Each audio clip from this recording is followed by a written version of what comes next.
ہر قسم کی ہر قسم کی تعریف اللہ رب العزت کے لیے ہے۔ اس کے ہاتھ میں ہر چیز کی بادشاہت ہے اور وہی پناہ دیتا ہے، اور اس کے خلاف کوئی کسی کو پناہ نہیں دے سکتا۔ اسی کے لیے ہر قسم کی حمد ہے، تعریف ہے، اور تمام معاملات اسی کی طرف لوٹتے ہیں۔ اللہ سے پناہ کی کوئی جگہ نہیں اور کوئی نجات نہیں مگر اسی کی بارگاہ میں لوٹ جانے میں۔ گناہ سے بچنے کے لیے کوئی طاقت نہیں اور کسی نیکی کو کرنے کی کوئی قوت نہیں مگر اللہ ہی کی توفیق سے۔ اللہ کی توفیق سے ہم آج کے اس پروگرام کا آغاز کرتے ہیں۔ تمام حاضرین کے لیے بھی میں دعا گو ہوں کہ اللہ تعالی ہم سب کا یہاں آنا قبول کرے اور ہم سے اس نیکی کو شرف قبولیت بخشے۔ ہم سب جیسا کہ جانتے ہیں کہ ہمارا خالق اللہ ہے، اللہ ہی نے ہمیں پیدا کیا ہے، اسی کی طرف ہم نے لوٹ کر جانا ہے۔ اللہ سبحانہ وتعالی ہماری پیدائش کے بارے میں فرماتے ہیں وَخُلِقَ الْإِنسَانُ ضَعِيفًا، کہ انسان کمزور پیدا کیا گیا ہے۔ اگرچہ انسان کو باقی ساری مخلوقات پر فضیلت اور شرف حاصل ہے، عزت حاصل ہے۔ وَلَقَدْ كَرَّمْنَا بَنِي آدم، بنو آدم کو اللہ تعالیٰ نے عزت بخشی ہے، لیکن بہرحال وہ اپنی نیچر میں کمزور بھی ہے۔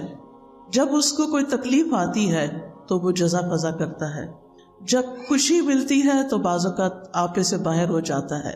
اللہ سبحانہ وتعالیٰ نے انسان کے اندر یہ سب کچھ کیوں رکھا ہے؟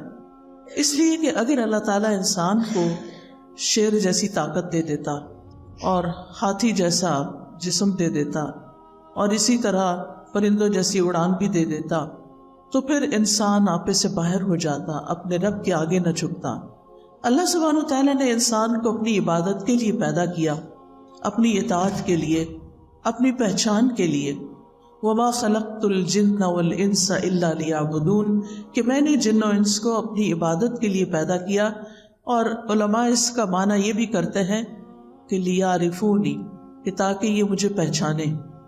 باقی تمام کائنات چاہے فرشتے ہوں یا دیگر چیزیں ہوں، وہ اپنے رب کو پہچانتی ہیں، ان کے اندر پروگرامنگ ہی ایسی کی گئی ہے کہ ان کے لیے کچھ مشکل نہیں۔ لیکن انسان کو اللہ نے جو کہ امتحان کے لیے پیدا کیا، اس کی رہنمائی اگرچہ کی، لیکن اس کے ساتھ ساتھ یہ ہے کہ صحیح معنوں میں اللہ کی پہچان اور اس کو پہچان کر، اس کی عظمت کو پہچان کر، اس کی صفات کو پہچان کر اس کے آگے جھک جانا، اپنی خوشی سے، اپنی چاہت سے، اپنی مرضی سے، اپنی چوائس سے، اس میں انسان کی عظمت رکھی گئی۔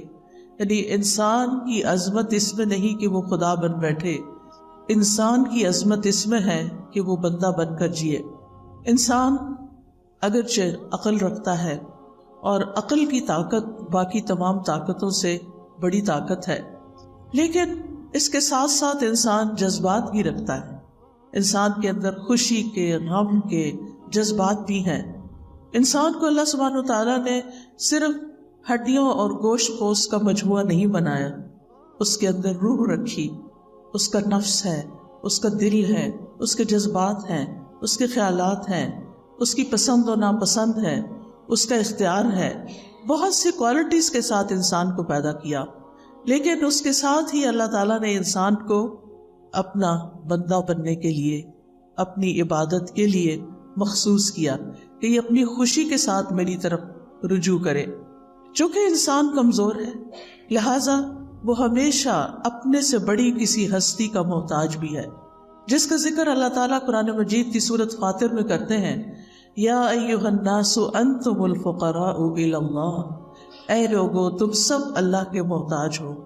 واللہ هو الغنی الحمید، اور اللہ وہ تو غنی ہے، قابل تعریف ہے۔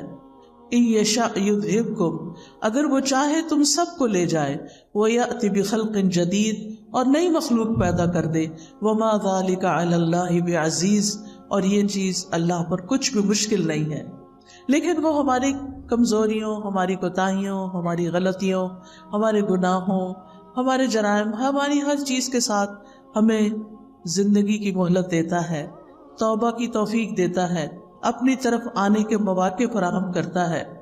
لہذا ہم سب کی خوش قسمتی، خوشنودی اور ہماری کامیابی اس میں ہے کہ ہم ہر موقع پر اللہ سبحانہ وتعالیٰ کی طرف رجوع کرنے والے ہوں، ہم اسی پر بھروسہ کریں، ہم اسی کا سہارا لیں، ہم اسی سے مانگیں، اسی سے پناہ طلب کریں، غم اور دکھ میں اسی سے فریادیں کریں اور اسی سے ہم حفاظت مانگیں، اور وہ یہ سب کچھ کرنے پر قادر ہے۔ اللہ سبحانہ وتعالیٰ کو انسان کی کمزوری کا اعتراف بہت پسند ہے۔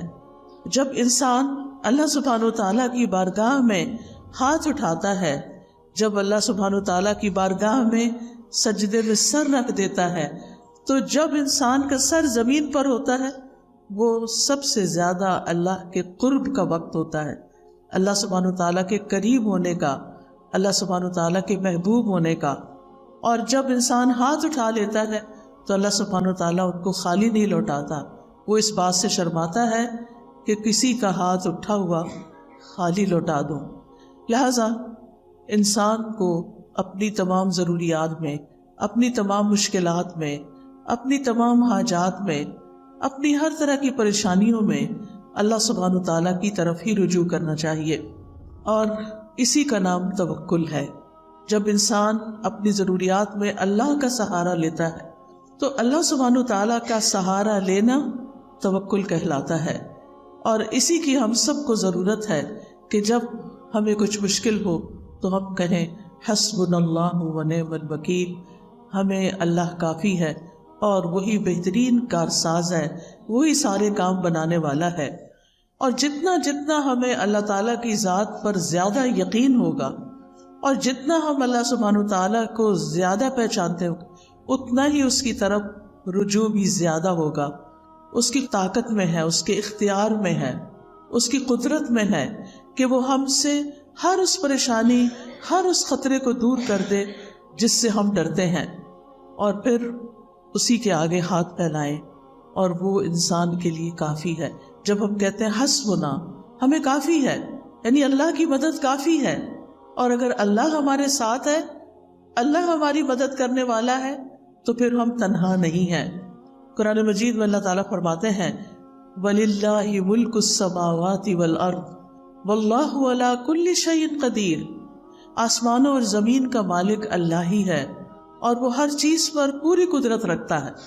آپ سوچیں کہ زمین کی ہر چیز اس کی ملکیت ہے، اصل میں اس کے کنٹرول میں ہے، ہمیں تو اس نے وقتی طور پر اختیار دے رکھا ہے کہ ہم انہیں اپنی مرضی کے مطابق استعمال کریں، ورنہ اصل کنٹرول تو رب ہی کے ہاتھ میں ہے۔ اور اسی طرح وہ ہر چیز کو نہ صرف یہ کہ زمین کی، آسمان کو بھی اون کرتا ہے، اس کا کنٹرول بھی اللہ تعالیٰ کے ہاتھ میں ہے۔ لہٰذا جب کسی بندے کی اسے ضرورت پوری کرنی ہوتی ہے تو اسے کسی کا مشورہ نہیں چاہیے، کسی کی سفارش نہیں چاہیے۔ وہ سفارش جو بندوں کو اختیار دیا سفارش کرنے کا، انبیاء کو دیا ہے، اپنے اولیاء کو دیا ہے، وہ اس لیے دیا کہ وہ ان کو آنر بخشا ہے، ورنہ وہ تنہا سب کچھ کر سکتا ہے، وہ اکیلے سب کچھ کرنے پر پوری طرح قادر ہے۔ وہ صرف کن کہتا ہے اور بڑے بڑے کام ہو جاتے ہیں۔ تبارک الذی بیدہ الملک وہو علی کل شیء قدیر، بہت برکت والا ہے وہ کہ تمام بادشاہی صرف اور صرف اس کے ہاتھ میں ہے اور وہ ہر چیز پر پوری قدرت رکھتا ہے۔ رب المشرق والمغرب لا الہ الا ہو فاتخذہ وکیلا، وہ مشرق اور مغرب کا رب ہے، اس کے سوا کوئی معبود نہیں، لہٰذا اسی کو اپنا کارساز بنائیے۔ معاملات کی تدبیر کرنے میں بھی وہ یکتا ہے، اسے کسی کے مشورے کی ضرورت نہیں۔ ہر طرح کے خزانوں کا مالک وہ ہے، زمین کے خزانوں کا مالک بھی وہی ہے، آسمان کے خزانوں کا مالک بھی وہی ہے، اور ان خزانوں میں کوئی اس کا شریک بھی نہیں۔ ابو ذر غفاری رضی اللہ عنہ سے روایت ہے کہ نبی صلی اللہ علیہ وسلم اپنے رب تبارک و تعالی سے روایت کرتے ہیں کہ بے شک وہ فرماتا ہے، اے میرے بندو، تم سب گمراہ ہو سوائے اس کے جسے میں ہدایت دوں، پس تم مجھ سے ہدایت مانگو، میں تمہیں ہدایت دوں گا۔ اے میرے بندو، تم سب بھوکے ہو سوائے اس کے کہ جسے میں کھلاؤں، پس تم مجھ سے کھانا مانگو، میں تمہیں کھلاؤں گا۔ اے میرے بندو، تم سب دن رات گناہ کرتے ہو اور میں سارے گناہوں کو بخشتا ہوں، تو تم مجھ سے بخشش مانگو، میں تمہیں بخش دوں گا۔ اے میرے بندو، اگر تمہارے اولین و آخرین اور جن و انس ایک صاف چٹیل میدان میں کھڑے ہو کر مجھ سے مانگنے لگیں اور میں ہر ایک کو جو وہ مجھ سے مانگے عطا کر دوں، تو پھر بھی میرے خزانوں میں کمی نہیں ہوگی مگر جتنی سمندر میں سوئی ڈال کر نکالنے سے کمی آتی ہے۔ یعنی اللہ سبحانہ وتعالیٰ کے پاس ایسے خزانے موجود ہیں کہ اگر پوری دنیا کے تمام لوگ ایک میدان میں کھڑے ہو جائیں اور وہ اپنی ساری ضروریات مانگے اور اللہ تعالیٰ سب کو عطا کر دے، تو بھی اس کے خزانے میں اتنی کمی نہیں ہوتی جتنی سمندر میں سوئی ڈال کر باہر نکالنے سے پانی میں کمی ہوتی۔ اللہ سبحانہ تعالیٰ کے پاس اتنا کچھ ہے، اور پھر یہ کہ کنٹرول بھی اسی کا، نگہبانی بھی اسی کی، وہی خیر پہنچانے پہ قادر ہے اور تکلیف پہنچانے پہ بھی قادر ہے۔ سورۃ الانعام میں آتا ہے وَإِن يَمْسَسْكَ اللَّهُ بِضُرٍّ فَلَا كَاشِفَ لَهُ إِلَّا هُوَ وَإِن يَمْسَسْكَ بِخَيْرٍ فَهُوَ عَلَى كُلِّ شَيْءٍ قَدِيرٌ، اور اگر اللہ تجھے کوئی تکلیف پہنچائے تو اس کے سوا کوئی دور کرنے والا بھی نہیں، اور اگر وہ تجھے کوئی بھلائی پہنچائے تو وہ ہر چیز پر پوری طرح قادر ہے، یعنی وہ ایسا کر سکتا ہے، ہر طرح کے نفع اور نقصان کا مالک ہے۔ نبی صلی اللہ علیہ وسلم نے فرمایا، جان رکھو اگر ساری امت مل کر بھی تمہیں نفع پہنچانا چاہے تو وہ تمہیں نفع نہیں پہنچا سکتی سوائے اس کے جو اللہ نے تمہارے لیے لکھ دیا، اور اگر ساری دنیا کے لوگ مل کر تمہیں کوئی نقصان دینا چاہیں تمہیں کوئی نقصان نہیں دے سکتا سوائے اس کے جو اللہ نے تمہارے لیے لکھ دیا، جو تمہارے مقدر میں، تمہارے امتحان کے لیے، تمہاری آزمائش کے لیے، وہ تو پہنچے گی تکلیف، لیکن ادروائز انسان تمہارے خلاف کتنی بھی سازشیں کرے وہ کامیاب نہیں ہو سکتے سوائے اس کے کہ اللہ کا اذن ہو کہ کسی بندے کو اس نے کیسے آزمانا ہے، کیونکہ کائنات کی ہر چیز پر حکم اسی کا چلتا ہے، تمام معاملات اسی کی طرف لوٹ کر جاتے ہیں۔ کلمہ کن کا صرف وہ اکیلا مالک ہے، اس کی طاقت اور قدرت کے بغیر کچھ بھی ممکن نہیں۔ اسی لیے ہم کہتے ہیں لا حول ولا قوت الا باللہ، نہ کسی دکھ کو، غم کو، پریشانی کو دور کرنے کی طاقت کسی میں ہے، اور نہ ہی کوئی نیکی کرنے کی اور خیر حاصل کرنے کی قوت کسی میں ہے سوائے اس کے کہ جو اللہ کرے، اور اللہ کے سوا کوئی اور کسی چیز کا حقیقی مالک نہیں۔ آج ہمارے پاس جو کچھ ہے، کوئی سونا چاندی ہے، کوئی روپیہ پیسہ ہے، اولاد ہے، گھر ہے، جو بھی چیزیں ضروریات زندگی کی اللہ نے ہمیں دے رکھی ہیں، یہ بس وقتی طور پر ہیں، بس چند دن کے لیے ہیں۔ جو ہی ہماری آنکھ بند ہوگی سب کچھ یہیں چھوڑ کے جانا ہے، اور جب دنیا کا آخری انسان بھی ختم ہو جائے گا تو پھر صرف اللہ ہی کی ذات باقی ہوگی۔ وَلِلَّهِ مِيرَاثُ السَّمَاوَاتِ وَالْأَرْضِ، آسمانوں اور زمین کی ساری میراث، ساری وراثت تو صرف اللہ ہی کی ہے، سب نے چھوڑ کر جانا ہے، ساتھ کسی نے کچھ نہیں لے کے جانا، اصل حقیقی مالک تو وہی ہے، لہٰذا اس کے سوا سارے سہارے کمزور ہیں۔ بعض اوقات ہم انسانوں کو اپنا سہارا سمجھتے ہیں۔ ایک عورت یہ سمجھتی ہے کہ اس کا شوہر اس کے لیے سب کچھ ہے، بڑی ہو جاتی ہے، شوہر چھوڑ کے جاتا ہے تو وہ سمجھتی ہے اولاد ہی سب کچھ ہے، لیکن آپ نے دیکھا ہوگا کہ بعض لوگوں کے ایسے یہ سہارے ہیں ہی نہیں، شادی ہی نہیں ہوئی، یا ہوئی تو شوہر ساتھ چھوڑ کے چلا گیا، یا دنیا میں بھی ہے تو ساتھ چھوڑ کے چلا گیا ہے، بچے ہیں تو وہ اپنے اپنی دنیا میں مشغول ہیں، تو پھر باقی کون ہے ہمارے لیے؟ ہمارا رب ہی تو ہے۔ اور اگر ہمارا اس کے ساتھ تعلق درست ہو جاتا ہے، ہمارے دل میں رب کی محبت ہر چیز سے زیادہ ہو جاتی، تو پھر کبھی ہمیں تنہائی کا احساس بھی نہیں ہوگا۔ ہر معاملے کے اندر ہمیں پھر پورا یقین ہوگا کہ وہ ہے جو ہمارا کام بنا دے گا، اور اللہ سب کا بنا دیتا ہے، وہ روزی پہنچاتا ہے، وہ ضروریات پوری کرتا ہے، وہ مشکلات آسان کرتا ہے، اور اس معاملے میں ایک مومن اللہ پر توکل کرتا ہے۔ توکل کیا ہوتا ہے؟ کہ اپنی بے بسی کا اظہار کرنا اور اپنے علاوہ کسی اور پر اعتماد کرنا، اور سب سے بڑا اعتماد کے قابل تو صرف ہمارا رب جس نے ہمیں پیدا کیا، وہی جس کی طرف ہمیں واپس جانا ہے۔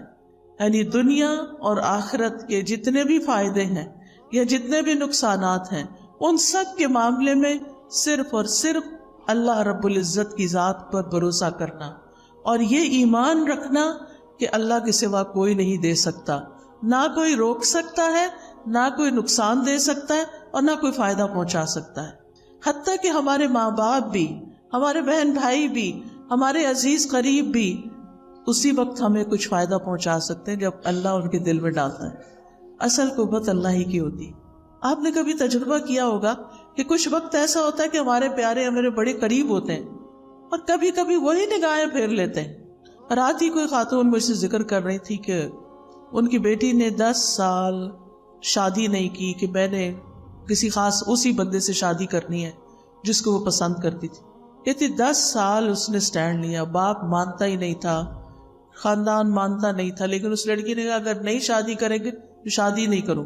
اتنی محبت، دونوں میں ہی بڑی محبت۔ لڑکے نے بھی شادی نہیں کی، اس نے بھی شادی نہیں کی، شادی ہوئی ہے، 8-10 سال بڑے اچھے گزرے ہیں، اور پھر لڑکے کی نگاہیں بدل گئی اور عورتوں میں دلچسپی لینی شروع کر دی، اور لڑکی ہے کہ غم کے مارے اس کا برا حال ہے۔ ہر نعمت اللہ نے اس کو دی، لیکن اس کو دنیا کی کوئی چیز اچھی نہیں لگتی۔ ہوتا یہی ہے جب ہم اللہ سے بڑھ کر کسی کو چاہتے ہیں، جب اللہ سے زیادہ کسی سے محبت ہو جائے، جب اللہ سے زیادہ کسی کو سہارا سمجھنے لگے، تو اللہ سبحانہ وتعالیٰ دنیا میں ہمیں دکھاتا ہے کہ دیکھو یہ کام کے نہیں ہے۔ اللہ تعالیٰ کو غیرت آتی ہے اس بات پر کہ بندہ اللہ سے بڑھ کر کسی اور سے محبت کرے، لہذا وہ بندہ ہی انسان کو توڑ دیتا ہے، وہ بندہ ہی انسان کو چھوڑ دیتا ہے، اور پھر باقی کون ہوتا ہے؟ صرف اللہ ہی ہوتا ہے۔ لہذا ہم سب کا فائدہ اسی میں ہے، چاہے ساری دنیا ہم سے محبت کرنے والی ہو، لیکن ہم پھر بھی صرف اللہ کی طرف رجوع کرنے والے۔ محبت کرنے والوں سے محبت ضرور کریں، لیکن اللہ سے بڑھ کر نہیں، جس نے ہمیں سب کچھ دیا۔ ہمارا سب کچھ اسی کے لیے ہونا چاہیے جس نے ہمیں یہ سب کچھ عطا کیا ہے۔ ہمارا یہ جسم، ہماری یہ سننے دیکھنے کی قوت، ہماری یہ بولنے کی قوت، ہمارا کھانا پینا، رزق روزی، سب کچھ تو اس کی طرف سے آیا ہے، لہٰذا ہمیں رجوع بھی اسی کی طرف کرنا چاہیے، اپنا سب کچھ اسی کے نام کرنا چاہیے۔ حیاتی کلہ للہ، اپنی ساری زندگی اسی کے لیے وقف کرنی چاہیے، اسی کو راضی کرنے کے لیے، اسی کو خوش کرنے کے لیے۔ لہٰذا یہ یقین رکھنا بے حد ضروری ہے کہ اللہ ہی ہمارے لیے کافی ہے۔ ابن الجوزی توکل کی تعریف کرتے ہوئے کہتے ہیں، توکل یہ ہے کہ انسان اللہ پر بھروسہ کرتے ہوئے اللہ کی اچھی تدبیر کی بنا پر اپنا معاملہ اللہ کے سپرد کر دے۔ یعنی زندگی میں جب بھی کوئی اہم معاملہ پیش آئے، کوئی غم ہو، کوئی دکھ ہو، کوئی پریشانی ہو، کوئی مسئلہ اٹک جائے، تو پھر کیا کرے؟ کوشش ضرور کرے، لیکن بھروسہ صرف اللہ پہ کرے، اور اللہ سبحانہ تعالیٰ سے دعا کرے کہ اللہ تو سب کچھ کر سکتا ہے، تیرے لیے تو کچھ بھی مشکل نہیں۔ ہم انسان ہیں، ہم فقیر ہیں، ہم کمزور ہیں، تو کمزور نہیں، تو رب العرش العظیم ہے، تو عظیم عرش کا رب ہے، تو آسمانوں کا مالک ہے، تو زمین کا مالک ہے، تو چاند ستاروں کا مالک ہے، تو ہر چیز کا مالک ہے۔ تیرے لیے تو یہ کام کچھ بھی نہیں، تیرے لیے تو اس مشکل کو آسان کرنا کچھ بھی نہیں، اس لیے میں تجھی سے فریاد کرتی ہوں، تیری ہی طرف رجوع کرتی ہوں، تیرے ہی آگے جھکتی ہوں اور تجھی سے سوال کرتی ہوں۔ تو مانگنے سے خوش ہوتا ہے، تیرے بندوں سے مانگے تو وہ ناراض ہوتے ہیں۔ جب تجھ سے سوال کرتے ہیں تو پسند کرتا ہے اپنی طرف لوٹ کر آنا، لیکن جب بندوں سے کچھ مانگتے ہیں تو بندے ناراض ہوتے ہیں۔ ابن رجب حنبلی کہتے ہیں، توکل یہ ہے کہ دنیا اور آخرت کے تمام امور میں فائدوں کو حاصل کرنے اور تکلیفوں کو دور کرنے میں اللہ عز و جل پر دل سے سچا اعتماد، یعنی جب کوئی مشکل پیش آئے تو انسان گھبرائے نہیں، فوراً رب کی طرف دل ہی دل میں رجوع کرے اور کہے میرا رب کر دے گا، ان ذالک علی اللہ یسیر، میرے رب کے لیے یہ کام بہت آسان ہے، اس کے لیے مشکل نہیں ہے۔ اسی طرح عبداللہ بن داؤد کہتے ہیں کہ توکل یہ ہے کہ انسان اللہ سے اچھا گمان رکھے، ہمیشہ پازیٹو رہے، مایوسی کی طرف نہ جائے، کیونکہ مایوسی کفر ہے، مایوسی انسان کو خودکشی تک لے جاتی ہے۔ مایوس انسان زندگی کو انجوائے نہیں کر سکتا، لہذا ہمیشہ امید سے رہے، اللہ تعالیٰ کی طرف رجوع کرتے ہوئے ہمیشہ یہ سوچے کہ یہ مشکل آسان ہو جائے گی، ہو جائے گا، اللہ ہے نا۔ عام طور پہ لوگ کہتے میں ہوں نا، لیکن بہت دفعہ میرے ہوتے ہوئے بھی کچھ نہیں ہوتا، لیکن جس کی زندگی میں رب ہوتا ہے اس کے لیے کچھ بھی مشکل نہیں رہتا۔ شقیق بن ابراہیم کہتے ہیں توکل اللہ کے وعدے پر دل کا مطمئن ہونا ہے، کہ اللہ نے وعدہ کیا نا کہ میں تمہاری پکار سنتا ہوں، میں تمہاری دعائیں سنتا ہوں، تو پھر اطمینان رکھیں کہ وہ اس نے سن لی ہے، اور وہ ایک وقت آئے گا، ایک دن آئے گا کہ وہ پوری ہو جائے گی۔ وہ العزیز ہے، الحکیم ہے۔ العزیز کا مطلب ہے کہ وہ غالب ہے، قادر ہے، ہر چیز کر سکتا ہے، لیکن اس کے ساتھ حکیم ہے، وہ صرف ہماری مرضی کے مطابق نہیں چلتا، وہ پوری کائنات کو چلا رہا ہے، وہ پوری کائنات کو سامنے رکھ کر جو چیز ہمارے فائدے کی ہوتی ہے، جس وقت وہ ہمیں ملنی چاہیے وہ اس وقت دیتا ہے۔ بعض اوقات آپ دیکھیں انسان اللہ سے دعا کرتا ہے اور چاہتا ہے کہ بس میں اٹھوں مصلے سے اور میرا کام ہو جائے، اور کئی دفعہ ہو بھی جاتا ہے لیکن کئی دفعہ نہیں ہوتا۔ اب اس میں ہم دیکھتے ہیں کہ یوسف علیہ السلام بچے تھے، ابھی بالکل ابتدائی عمر تھی ان کی، اپنے والد سے جدا کر دیے گئے، وہ کتنا روتے تھے ان کے لیے، اور ان کے دل میں یہ یقین تھا کہ میرا رب میرے بچے کو واپس لائے گا، لیکن رب کب واپس لائے؟ 40 سال کے بعد۔ اس 40 سال میں یوسف علیہ السلام کی کیسی کیسی تربیت نہیں ہوئی، کیسی کیسی ان پہ آزمائشیں نہیں آئیں، کبھی وہ کنویں میں پھینکے گئے، اور کبھی وہ مصر کے بازار میں بک گئے، اور کبھی وہ زلیخا کی طرف سے آزمائش میں مبتلا ہوئے، اور کبھی وہ قید خانے میں 9 سال تک بند رہے۔ ان سارے مرحلوں سے خوش اسلوبی سے گزرتے ہوئے جب وہ مصر کے بادشاہ بنے تو اللہ تعالیٰ نے ان کو واپس لوٹا دیا، اپنے باپ سے ملے۔ اب کس شان سے ان کے والد آتے ہیں، کس شان سے ان کے بھائی آتے ہیں کہ ان سب کو اپنے تخت پر بٹھاتے ہیں اور بھائی ان کے سامنے جھک جاتے ہیں۔ یہ ایک وقت چاہیے تھا ان کو واپس لوٹانے کے لیے کہ اللہ سبحانہ وتعالیٰ کے فیصلے زیادہ بہتر ہوتے ہیں۔ بعض اوقات ہم یہ چاہتے ہیں بس ہمارا بچہ ہمارے پاس ہی رہ کے ادھر ادھر نہ جائے، پتہ نہیں اس کو کیا ہو جائے گا، لیکن جو اللہ پہ بھروسہ کرتے ہیں وہ بھیج دیتے ہیں۔ میں نے تو اللہ کے حوالے کیا، اللہ نے یوسف علیہ السلام کی حفاظت کی تھی، پورے مصر میں ایک بھی ان کے سوا مسلمان نہیں تھا، اللہ حفاظت کرے گا۔ موسیٰ علیہ السلام کی والدہ نے کیا کیا تھا؟ دودھ پیتے بچے کو باسکٹ میں ڈال کے سمندر کے حوالے کر دیا۔ کوئی آسان نہیں تھا، لیکن توکل نہ ہوتا تو ایسا نہ کر سکتی۔ ہر شخص کی زندگی میں ایسے مرحلے آتے ہیں کہ جب اس کو اپنا بچہ، اپنی پیاری چیز، اپنی قیمتی چیز اپنے پاس سے نکال کے اللہ کے حوالے کرنا پڑتی۔ ایسے میں بڑے بڑے ڈیسیژن جو رسک پر مبنی ہوتے ہیں انسان صرف اس وقت لے سکتا ہے جب اللہ پہ توکل کرتا ہے۔ ابراہیم علیہ السلام کو آپ دیکھیے کہ کس طرح ان کے لیے آگ کا الاؤ تیار کیا گیا، آگ کا الاؤ تیار کیا گیا۔ جبریل علیہ السلام آتے ہیں کہ میری ہیلپ چاہیے، کہتے ہیں حسبی اللہ و نعم الوکیل، میرے لیے اللہ کافی ہے اور وہ بہترین کارساز ہے۔ اور کس طرح اللہ تعالیٰ نے آگ کو گل و گلزار بنا دیا۔ وَقُلْنَا يَا نَارُ كُونِي بَرْدًا وَسَلَامًا عَلَىٰ إِبْرَاهِيمَ، ہم نے کہا اے آگ ابراہیم کے لیے ٹھنڈی ہو جا اور سلامتی والی ہو جا۔ اور کس طرح اس آگ میں جا کر بھی وہ صحیح سلامت نکل آئے۔ یہ ان کا اللہ کی ذات پر مکمل بھروسہ تھا۔ انسان کسی ایسی بیماری میں مبتلا ہو جائے کہ جس سے شفا کی امید نہ ہو، پھر بھی امید نہ چھوڑے، کیونکہ شفا تو اللہ کے ہاتھ میں ہے نا، وہ سب کچھ کر سکتا ہے۔ اور کئی بار ایسے ہوتا ہے کہ کومے میں جانے کے بعد کئی دن تک، مہینوں تک بے ہوش رہنے کے بعد لوگ ہوش میں آتے ہیں اور سال ہا سال پھر جیتے بھی ہیں۔ سبحان اللہ، یہ اللہ کے کام ہے، یہ معجزات اللہ تعالیٰ ہمیں دکھاتا ہے کہ اللہ تعالیٰ کے لیے کچھ بھی مشکل نہیں۔ زکریا علیہ السلام نے کس طرح ساری زندگی امید نہیں چھوڑی اور اللہ تعالیٰ سے مانگتے رہے، اور کس بڑھاپے میں کہ ان کے سارے بال سفید ہو چکے تھے، ان کی بیوی بھی بانجھ تھی، کیسے اللہ نے ان کو یحییٰ علیہ السلام جیسی اولاد عطا کی۔ کیا دکھایا؟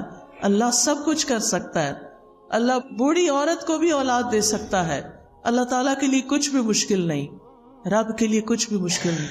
لہٰذا جب کبھی مشکل میں آئیں، جب کبھی تکلیف ہو تو اللہ کی طرف رجوع کریں۔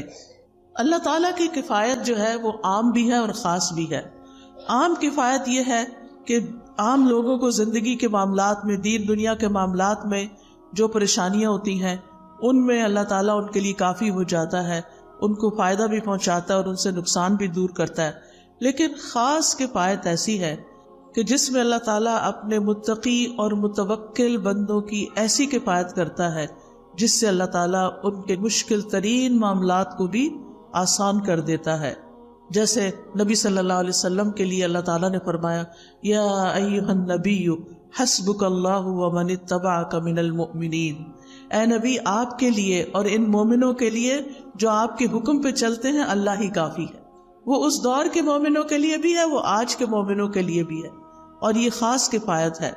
یعنی آپ کو بھی اللہ کافی ہے، اور جو آپ کو فالو کرے، آپ کے پیروکار ہوں، جو اللہ کی عبادت کرے، جتنا وہ اللہ کے بارے میں اچھا گمان رکھتے ہیں اسی گمان کے مطابق اللہ تعالیٰ ان کی مدد کرتا ہے۔ وہ آتا ہے نا حدیث میں کہ میں بندے کے ساتھ اس کے گمان کے مطابق معاملہ کرتا ہوں۔ تو اگر ہمارا گمان یہ ہو کہ اللہ تعالیٰ سب کچھ کر سکتا ہے، اللہ تعالیٰ کے لیے کچھ بھی مشکل نہیں، اور اس کے ساتھ ساتھ ہم اس سے امید بھی رکھتے ہیں، دعائیں بھی کرتے ہیں، اس کی عبادت بھی کرتے ہیں، اس کے آگے جھکتے بھی ہیں، اس پہ توکل کرتے ہیں، اس سے تقویٰ کرتے ہیں، تو الیس اللہ بکاف عبدہ، کیا اللہ اپنے بندے کے لیے کافی نہیں؟ بالکل کافی ہے، اور وہ سب کچھ کر سکتا ہے۔ تو یاد رکھیے زندگی کے معاملات میں، زندگی کی مشکلات میں اللہ پر بھروسہ رکھنا، اللہ پر توکل کرنا ہم سب پر واجب ہے۔ یہ ایمان کا تقاضا ہے، یہ دل کی عبادت ہے۔ توکل دل کی عبادت ہے کہ میرا دل اطمینان میں ہو، مشکل سے مشکل وقت میں اطمینان میں ہو، میرا رب ہے وہ کرے گا، اور توکل سے بڑا کوئی مقام نہیں ہے۔ یعنی توکل ایمان کا خلاصہ ہے۔ اللہ تعالیٰ نے نبی صلی اللہ علیہ وسلم کو حکم دیا فَتَوَكَّلْ عَلَى اللَّهِ إِنَّكَ عَلَى الْحَقِّ الْمُبِينِ، آپ اللہ پہ بھروسہ کیجئے، آپ یقیناً واضح حق پر ہیں۔ تو خاص طور پر جب انسان اپنے معاملات میں کھرا ہو، سچا ہو، واضح ہو، اس وقت اس کو ساری دنیا کی مخالفت کا بھی سامنا ہو تو بالکل ریلیکسڈ ہو اور اللہ کو اپنی مدد کے لیے کافی سمجھے کہ میں نے کسی کو دھوکہ نہیں دیا، میں نے کسی کے ساتھ ظلم نہیں کیا، میں نے کسی کا برا نہیں چاہا، اللہ تعالیٰ میرا برا نہیں کرے گا، وہ میرے ساتھ اچھا ہی کرے گا۔ اللہ تعالیٰ کے ساتھ پھر انسان حسن ظن رکھے۔ اللہ تعالیٰ فرماتے ہیں وَتَوَكَّلْ عَلَى الْحَيِّ الَّذِي لَا يَمُوتُ وَسَبِّحْ بِحَمْدِهِ، اور زندہ پر بھروسہ کیجئے جو کبھی نہیں مرے گا، اور اس کی حمد کے ساتھ اس کی تسبیح کیجئے۔ اور پھر وَعَلَى اللَّهِ فَلْيَتَوَكَّلِ الْمُتَوَكِّلُونَ، بھروسہ کرنے والوں کو اللہ ہی پر بھروسہ کرنا چاہیے، کیونکہ وَكَفَى بِرَبِّكَ وَكِيلًا، تیرے رب کا کارساز ہونا بالکل کافی ہے، اور وہ بندے کو ہر وقت میں کافی ہے، دن ہو یا رات ہو، صبح ہو یا شام ہو، اچھے حالات ہوں یا تکلیف دہ حالات ہوں، صحت ہو یا بیماری ہو، ہر حال میں وہ کافی ہے۔ وَكَفَى بِرَبِّكَ هَادِيًا وَنَصِيرًا، انسان کو کسی معاملے میں رہنمائی چاہیے۔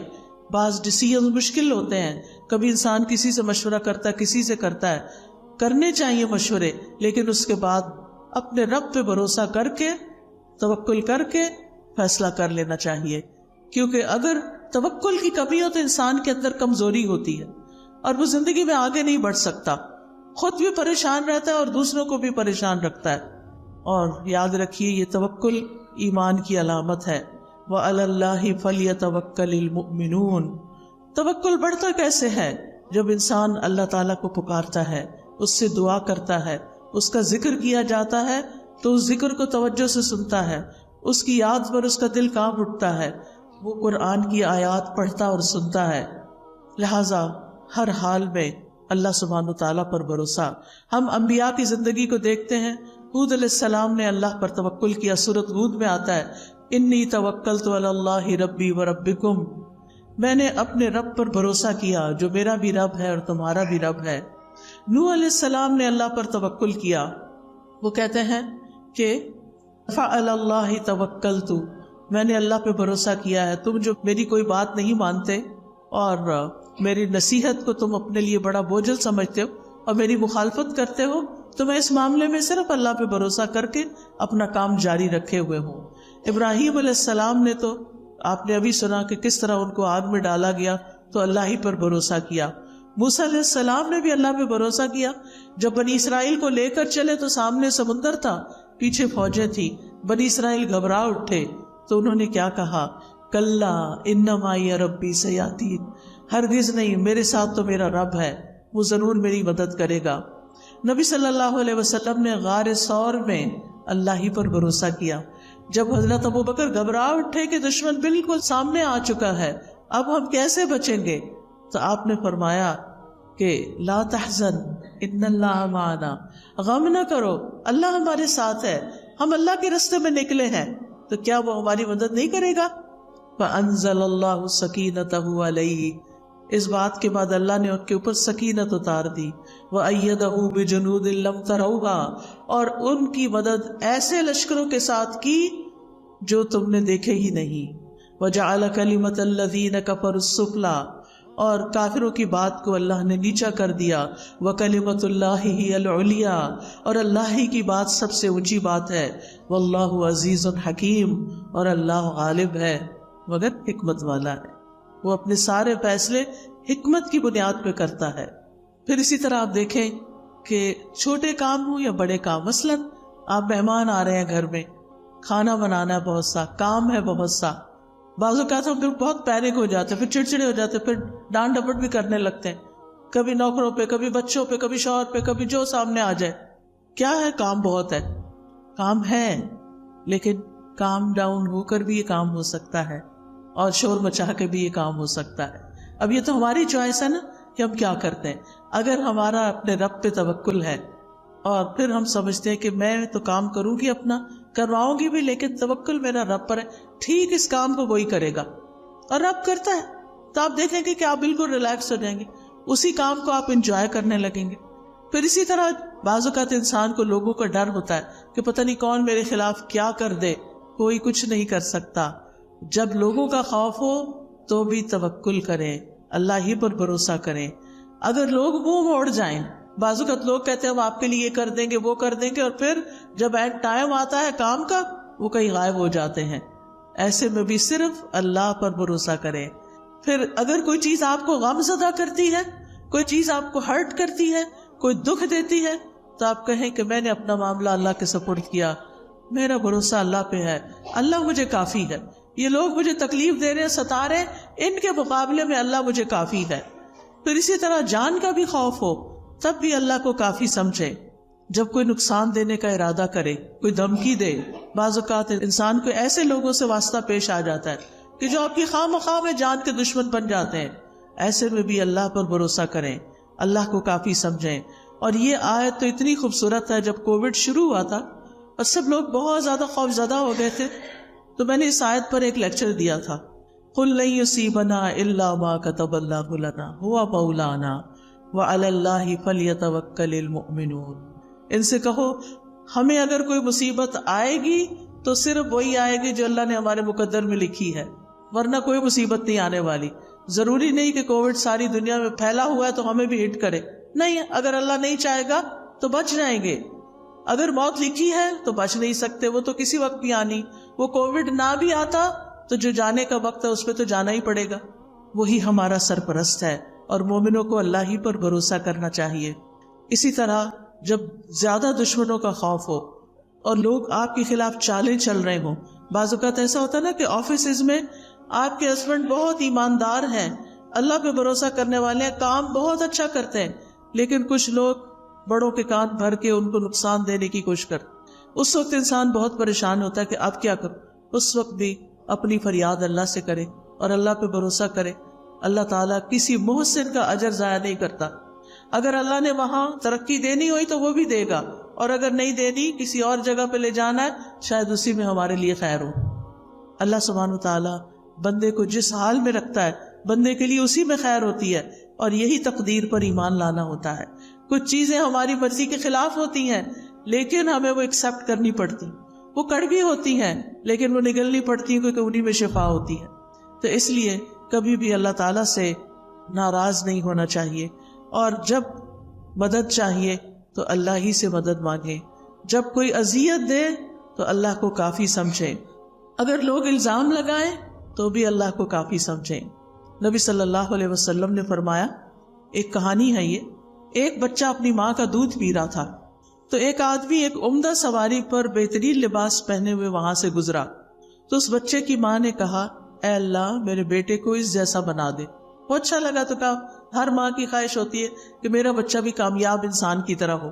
بچے نے دودھ چھوڑ کر سوار کی طرف دیکھا اور دیکھتا رہا. پھر وہ بچہ کہنے لگا، اللہ مجھے اس جیسا نہ بنانا. پھر وہ ایک لونڈی کے پاس سے گزرے، یعنی ماں بیٹا، جسے لوگ مارتے ہوئے کہہ رہے تھے کہ تو نے زنا کیا ہے، تو نے چوری کی ہے. وہ جواب میں کہتی، حسبی اللہ و نعم الوکیل، یعنی میں نے نہیں کی، اب میرا کوئی مددگار نہیں، میرے لیے اللہ کافی ہے اور تو بہترین کارساز ہے. اس بچے کی ماں نے کہا، اے اللہ تو میرے بیٹے کو اس عورت کی طرح نہ بنانا. بچے نے پھر دودھ پینا چھوڑا، اس عورت باندی کی طرف دیکھا اور کہنے لگا، اللہ مجھے اس جیسا بنا دے. بچے نے کہا، بے شک وہ پہلا آدمی جابر تھا، ظالم تھا، تو میں نے کہا اللہ مجھے اس جیسا نہ بنانا. اور یہ عورت جسے یہ لوگ کہہ رہے تھے کہ تو نے زنا کیا، نہ اس نے زنا کیا تھا نہ چوری کی، تو میں نے اس لیے کہا کہ اللہ مجھے اس جیسا بنا دے. کہانی کا مطلب کیا ہے کہ اگر کوئی آپ پر الزام لگائے تو اللہ تعالیٰ دودھ پیتے بچے کو بھی آپ کے حق میں کھڑا کر سکتا ہے اور آپ کی صفائی اس کے ذریعے بھی پیش ہو سکتی ہے. اللہ کافی ہے نا. وہ اللہ کو پکار رہی تھی، کوئی آگے نہیں بڑھا اس کی مدد کے لیے. ایک راہ چلتی ایک عام سی عورت کا بچہ دودھ چھوڑ کے بول رہا ہے، اس عورت نے چوری نہیں کی، اس عورت نے زنا نہیں کیا، تو بری ہو گئی. کیونکہ اگر کوئی بڑا کہتا نا، کوئی اس کی بات نہ مانتا، تو بچے تو بولتے نہیں. تو اللہ نے ایک بچے کو بلوا کے اس کا دفاع فرمایا. پھر اسی طرح آپ دیکھیں کہ بعض اوقات زندگی میں ہمیں کچھ ایسے فیصلے کرنے پڑتے ہیں جو ہمیں پسند نہیں ہوتے، ہمارے لیے بڑے مشکل ہوتے ہیں. مثال کے طور پر بعض اوقات خاندان کے اندر لڑائیاں ہو جاتی ہیں، آپس میں رشتہ دار کٹ جاتے ہیں، پھر کوئی بیچ میں پڑتا ہے اور وہ آ کے کہتا ہے صلح کر لو. ہم کہتے نہیں، اگر ہم نے صلح کی تو پھر ہمیں وہی مشکل دیکھنی پڑے گی. ایسے موقع پر بھی اللہ پر بھروسہ کریں، لوگوں کو معاف کر دیں، اللہ پہ توکل کریں. کوئی کچھ نقصان نہیں دے سکتا جب تک اللہ نہ چاہے.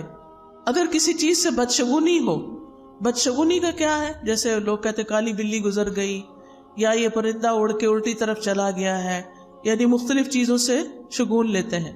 تو بدشگونی منع ہے ہمارے دین میں کہ چیزوں سے شگون نہ لیں. لیکن اگر کبھی ایسی کوئی چیز دل میں شیطان ڈال دے تو پھر اپنے کام کو جاری رکھیں اور اللہ پہ بھروسہ رکھیں. یعنی کچھ لوگ ہوتے ہیں وہ کام چھوڑ دیتے ہیں. کئی دفعہ ایسے ہوتا ہے نا کہ ہم شام کی فلائٹ پہ جانے والے ہوتے ہیں، صبح کی فلائٹ کا کریش ہو جاتا ہے. کبھی کبھی ایسے خبریں سننے کو ملتی، ہم کیا کہتے ہیں وہ ہم نے نہیں جانا. نہیں، کام جاری رہی. اس کو بدشگونی نہ لے کہ وہ صبح ہوا تو آج کے دن شام بھی ہوگا، کیونکہ اس طرح انسان اگر شگون لینے لگے تو زندگی کے کام رک جاتے ہیں. نفع نقصان اللہ کے ہاتھ میں. وہ جو چلے گئے ان کی شہادت لکھی گئی، اللہ ان کو آخرت میں اچھا دے گا اس تکلیف کے بدلے. لیکن ہمیں ایسی چیزوں سے بدشگونی نہیں لینی. اسی طرح ہمارے معاشرے میں افسوس کے ساتھ کہنا پڑتا ہے، اگر کسی عورت کی طلاق ہو گئی ہے یا کوئی عورت بیوہ ہو گئی تو اس کو اپنی شادی پر نہیں آنے دیتے، یا مہندی پہ نہیں آنے دیتے، یا جو بھی کوئی اور پروگرام ہوتے ہیں، کہتے ہیں کہ نہیں یہ سہاگن نہیں ہے. آپ دیکھیے کیا آپ نے کسی کی زندگی کا ٹھیکہ لے رکھا ہے. اس کا شوہر فوت ہو گیا ہے اور وہ اب تنہا ہے، اکیلی ہے، اداس ہے، اسے اب یہ حق بھی نہیں کہ ہم اس کو کسی خوشی میں شریک کریں. یہ سوچتے ہیں کہ اس کے قدم آئے تو کوئی مصیبت آ جائے گی. نہیں، ایسا نہیں ہوتا. آپ دیکھیں کتنی دفعہ ایسا ہوتا ہے کہ دنیا میں ایک شخص ہے، اس کو ایک نقصان ہوتا ہے تو 10 فائدے بھی ہو جاتے ہیں، اور وہ آپ کی زندگی میں بڑا مبارک بھی ہو سکتا ہے. پھر اسی طرح اگر کوئی زندگی میں پریشانی ہو جائے تو اس کا حل بھی اللہ سے مانگیں. رسول اللہ صلی اللہ علیہ وسلم نے فرمایا، جسے انتہائی شدید حاجت آ پڑے اور اس نے اسے لوگوں پہ پیش کر دیا تو اس کی حاجت دور نہ ہوگی، اور جس نے اسے اللہ پہ پیش کیا تو عنقریب اللہ اس کو بے پرواہ کر دے گا. یا تو جلد ہی موت آ جائے گی، دنیا کے بکھیڑوں سے جان چھٹ جائے گی، یا پھر جلد ہی اللہ تعالیٰ اس کو غنی کر دے گا، اس کی ضرورت پوری کر دے گا۔ اب آخر میں یہ ذکر کرنا چاہوں گی کہ اللہ پہ توکل کرنے کے فائدے کیا ہیں۔ سب سے بڑی بات یہ کہ جو توکل کرتا ہے اللہ تعالیٰ اس سے محبت کرتا ہے۔ جس کو اللہ کی محبت مل جائے اسے اور کیا چاہیے؟ قرآن مجید میں آتا ہے ان اللہ یحب المتوکلین، بے شک اللہ توکل کرنے والوں سے محبت کرتا ہے۔ پھر اللہ ایسے شخص کو کافی ہو جاتا ہے۔ سورۃ طلاق میں آتا ہے وَمَن يَتَوَکَّلْ عَلَى اللَّهِ فَهُوَ حَسْبُهُ، جو اللہ پہ بھروسہ کر لیتا ہے اللہ تعالیٰ اس کے لیے کافی ہو جاتا ہے۔ وَتَوَکَّلْ عَلَى اللَّهِ وَكَفَى بِاللَّهِ وَکِیلًا، اللہ پہ بھروسہ کرے، اللہ ہی کافی ہے کارساز۔ پھر اللہ کے علاوہ کسی کی مدد کی ضرورت نہیں رہتی۔ توکل انسان کو بہادر بنا دیتا ہے، توکل انسان کو ترقی کے راستے پہ لے جاتا ہے، وہ اپنے ڈیسیژن آسانی سے کر سکتا ہے۔ توکل انسان کو مستقبل کے خوف سے بچاتا ہے، وہم میں پڑنے سے بچاتا ہے، شیطان کے مقابلے میں حفاظت انسان کو مل جاتی، کیونکہ شیطان جو ہے وہ انسان کے دل میں وسوسے ڈالتا ہے، خوف ڈالتا ہے۔ الشیطان یعدکم الفقر، شیطان تم سے محتاجی کا وعدہ کرتا ہے، تم محتاج ہو جاؤ گے، تم غریب ہو جاؤ گے، تمہیں کوئی نہیں پوچھے گا، تمہیں چھوڑ دے گا، تمہارا ہسبینڈ چھوڑ دے گا، فلاں چھوڑ دے گا، فلاں کر دے گا۔ نہیں، یہ سب شیطان کے وسوسے۔ یاد رکھیے، ایک چھوٹا سا نسخہ آپ کو بتاتی ہوں، الحمدللہ جس کو بھی بتایا اللہ نے اس کو فائدہ دیا۔ وہ نسخہ کیا ہے؟ جب دل میں اس طرح کی گھبراہٹ پیدا ہونی شروع، جب دل میں طرح طرح کے وسوسے آئے، جب دل خوف کا شکار ہے یہ کام کیسے ہوگا، ایک تو آپ کہیں حسبی اللہ لا الہ الا هو علیہ توکلت وہو رب العرش العظیم، اللہ پہ توکل کر۔ شیطان جو آپ کے دل کے اوپر اٹیک کر رہا ہے بعد میں، اس کو بھگانے کے لیے، دل کی حالت درست کرنے کے لیے 3 دفعہ پڑھے اعوذ باللہ السمیع العلیم من الشیطان الرجیم من ہمزہ ونفخہ ونفثہ، اعوذ باللہ السمیع العلیم من الشیطان الرجیم من ہمزہ ونفخہ ونفثہ، اعوذ باللہ السمیع العلیم من الشیطان الرجیم من ہمزہ ونفخہ ونفثہ۔ 3 دفعہ یہ پڑھ کے اپنے دل کے اوپر تھتکارے۔ ایک ہوتا پونگ مانا، خالی پونگ نہیں، جیسے تھپ تھپ تھپ ایسے کر کے۔ انشاءاللہ اگر آپ روز اس طرح کرنا شروع کر دیں، آپ کا دل ٹھہر جائے گا، آپ کو ایک اطمینان اور قرار نصیب ہوگا، اور آپ کے وسوسے دور ہو جائیں گے، آپ کے دل کے خوف دور ہو جائیں گے، آپ کی پریشانیاں دور ہو جائیں گی، اور آپ اپنی زندگی کو انجوائے کر سکیں گے۔ آپ دیکھیں جو ہمارے پاس بعض اوقات ساری نعمتیں ہوتی ہیں، کھانا بھی ہے، اچھا لباس بھی ہے، زیورات بھی ہیں، گھر ہے، گاڑی ہے، شوہر ہے، بچے، دل پتہ نہیں کہاں ہے، دل میں خوف ہے، دل میں غم ہے، دل میں پریشانیاں ہیں۔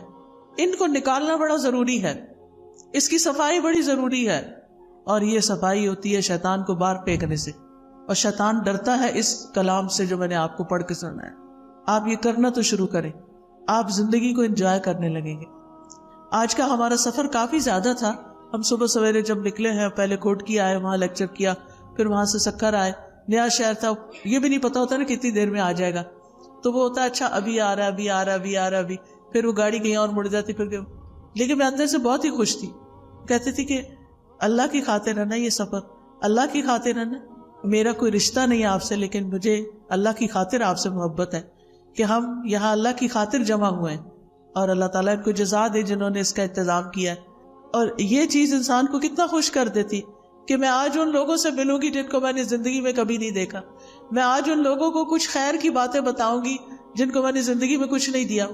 تو یہ چیز جو ہے شیطان کے وسوسے جب دور ہو جاتے ہیں تو پھر پازیٹیو تھنکنگ شروع ہو جاتی ہے، پھر آپ ہر سچویشن کو انجوائے کرنے لگتے ہیں، ہر چیز آپ کو خوش کرنے لگتی، آپ کو تھکاوٹ بھول جاتی ہے، آپ کو سفر کی تکان دور ہو جاتی۔ میں نے راستے میں اتنا انجوائے کیا کھجوروں کے باغ دیکھ کے، مجھے تو مدینہ ہی یاد آتا رہا۔ میں کبھی دائیں دیکھتی کبھی بائیں دیکھتی، مجھے ہوتا تھا یہ منظر غائب نہ ہو جائے کہیں، اتنی خوبصورت سینری۔ مجھے پہلی دفعہ اس راستے سے سکھر آنے کے لیے پنجاب سے سندھ میں آنے کا اتفاق ہوا ہے، لیکن اتنا خوبصورت لگا ہے۔ سندھ کی پتہ نہیں کیسی پکچر لوگ پیش کرتے ہیں کہ پتہ نہیں وہاں کیا حالات ہیں، حالانکہ الحمدللہ اللہ نے اتنی نعمتیں دی ہیں، اتنا خوبصورت علاقہ ہے، اتنی یہ گرینری ہے۔ دریائے سندھ دیکھنے کو بولا، پیچھے میں نے دیکھا سارے دریا سوکھے ہوئے تھے، نہریں سوکھی ہوئی تھی، پہلی دفعہ پانی دیکھنے کو ملا. اللہ کی کس کس نعمت پر شکر ادا کرے انسان. تو خوش ہونے کے لیے بہت سی چیزیں رکھی اللہ نے, بے پناہ مناظر رکھے.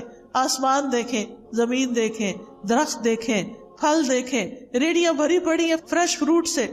آتے ہوئے ہم نے کہا کہ یہیں سے فروٹ لے جاتے, پتہ نہیں سکھر ہے, پتہ نہیں ملے گا کہ نہیں. لوگوں نے ڈرایا ہوا ہوتا ہے نا, لیکن میں نے کہا کہ یہاں تو اس سے بھی اچھا پڑا ہے, اتنی اچھی اچھی چیزیں. تو بات یہ ہے کہ ہمیں نا جب شیطان ڈراتا ہے تو ہم نعمتوں کو دیکھنا ہی بھول جاتے ہیں. نعمت سامنے رکھی ہوتی ہے, ہمارا دھیان پتہ نہیں کہاں ہوتا ہے, ہم اس پریشانی میں ہی کھوئے ہوئے ہوتے ہیں. تو اس شیطان مردود سے پناہ مانگیں, اللہ کی پناہ لیں اور ان وسوسوں کو دل سے نکالیں.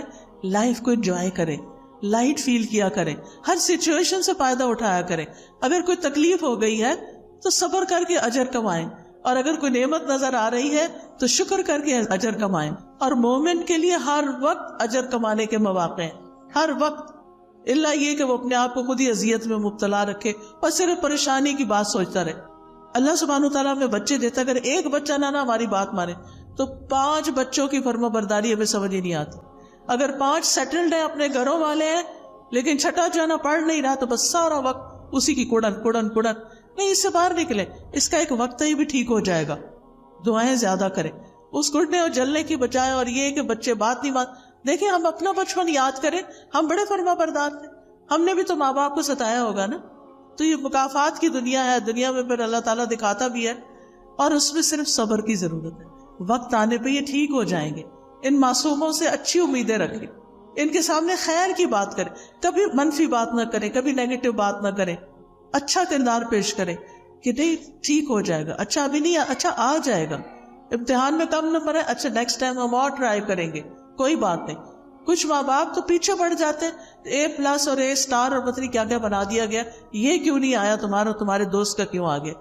کئی بچے خودکشی تک کر لیتے ہیں. یہاں تک میں نے سنا ہے کہ ان کے ماں باپ جن کے کبھی خوش نہیں ہو کے دیتے, ظاہر ہے ماں باپ کی شکل دیکھ کے بچہ خوش ہوتا ہے. جب ماں باپ کو خوش ہی نہیں وہ کسی وقت دیکھتا تو اس کے لیے زندگی میں کیا رہ جاتا ہے. لہذا بہت ضروری ہے کہ ہم توکل کرنا سیکھیں اور مستقبل کے خوف سے بچیں, اور وہم اور بدشگونی اور ان چیزوں سے اپنے آپ کو بچائیں.